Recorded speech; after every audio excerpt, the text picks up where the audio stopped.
Hey everyone, welcome back to CryptoCache. Thank you so much for joining me here. Hope you're having a fantastic day. We're taking a look here at Terra Classic and seeing what the heck's happening here, of course. Contrary to Bitcoin being down by a decent percent, I think 8 or 9%, we are seeing Terra Classic take off. So it's an interesting and awesome phenomenon that does occur when Bitcoin dominance comes down and Terra Classic comes up. All right, again, that's not the exact correlation there, but we'll look at that and of course a lot more. So if you're new to the channel, just know I'm not a financial advisor, right? I love teaching people to trade. I hope you can learn something here today.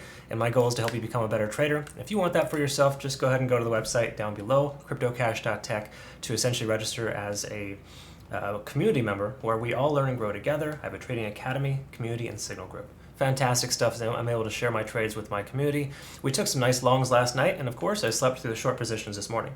Last but not least, recommend highly using Bitget. They are a fantastic exchange. It's the exchange that I use for all of my leverage, and you can get a lot of transfer USDT by just putting funds over there and holding it there for 5 days.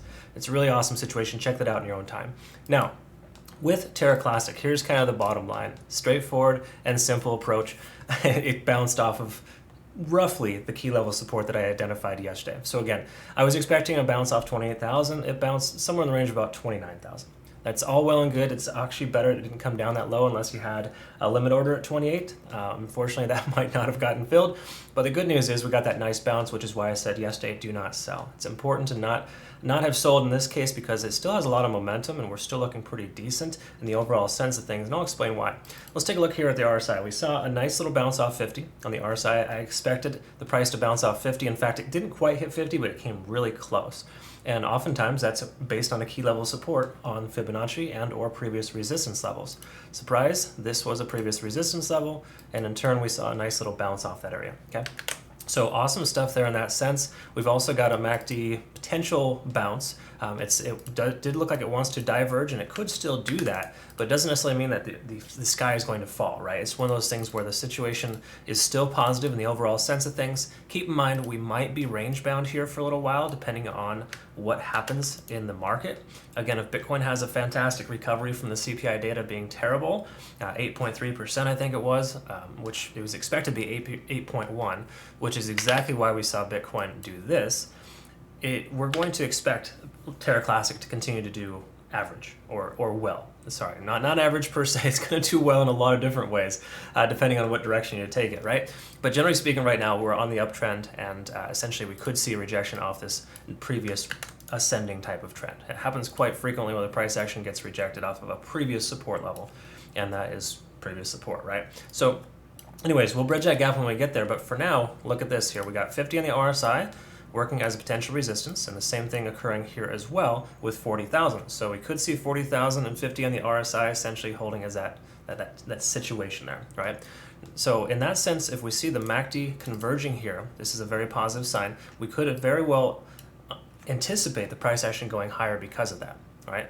Because again, when the MACD converges on the 4-hour time frame, that's the time frame you want to try to pay attention to. So to me, this is a pretty good sign here, letting us know that we should be on the right track. What we want to do first, though, for confirmation is to receive higher lows. So if the price action comes over and kind of just bounces off, just say 34,200 and continues higher, that'd be perfect, because then we'd be breaking that lower low pattern, right? Higher lows is the most important thing to identify first when you're seeing a transition from bearish to bullish. Okay, so those things I like to pay attention to. Last thing, of course, is the moving averages. They are working as potential resistance levels. Keep this in mind. But we're still over the 200, and that's slowly averaging itself up as well.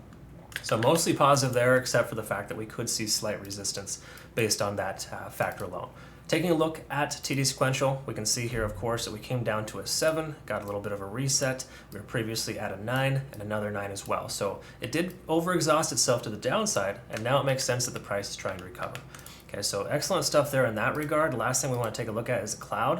And this is something we want to pay attention to. Lagging span is almost free and clear of price action. Conversion line's above the baseline, and we're not broken through the cloud yet. So we've only got 1 out of 3 indicators indicating that we have a potential bullish convergence. And that's basically these two moving averages here, right? That's essentially had converged based on the 4-hour time frame. They work very similar. That being said, it's still a little premature, but a long position may be viable as long as we get the price action to kind of break above and stay above the cloud. That would be the ultimate, because of course the lagging span would be free and clear of price action and up here as well if that were to happen.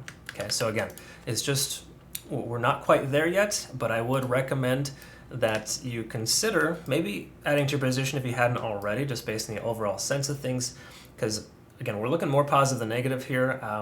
Let's take one last quick look at the volume weighted average price, and we did move outside the standard deviation lines a little bit, but you can see it consistently rode the lightning on its way down too. So as long as it stays within that standard deviation, doesn't overextend itself, we should be good to go for the upside. One last thing here too, on TD sequential, I overlooked this, but we got a nice little reset there, so we're up to a 1 again. So good news is we could have another 8 to 10 hours of bullish continuation. Once again, we got to get above the cloud. That to me is the most impactful. And then, of course, have a nice closure above the cloud too. We want to have maybe 2 or 3 hours of confirmation at least to ensure that we are in good shape to take the next long.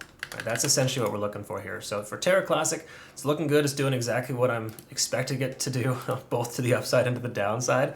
And moving forward, I think that we should expect, at the very least, some sideways action, but more likely than not, more continuation to the upside. We just need a little bit more time to get that confirmation before taking a position. Again, I'm more of a conservative trader myself. I like to use a lot of indicators to give me that confirmation. But without confirmation for right now, I would say, just generally speaking, we are looking at a positive uptrend in the overall sense of things. We have a nice, decent bounce, and we're looking pretty darn good. So it's doing pretty much right where I exactly expected it to do, minus hitting 29 instead of 28. So all well and good there, right? Didn't come down quite as low as we expected. Awesome. So that's pretty much everything there. Once again, if you're wanting to become a better trader, CryptoCache.tech is the website. I teach all this stuff in my trading academy. Link in the description below. Check that out in your own time, of course. And once more, if you didn't catch this in the beginning, I would recommend using Bitget for these exchanges, just based on the simple fact that you can use leverage, and if you're a U.S. resident, you can effectively be able to use that without a VPN. So it's really big for my U.S. residents here, specifically my U.S. resident members, and we're able to kind of help navigate that with that exchange. So Bitget's really awesome. Check that out in your own time. Link in the description below. Hope you have a fantastic rest of your day. We'll look forward to seeing you in the next one. Take care.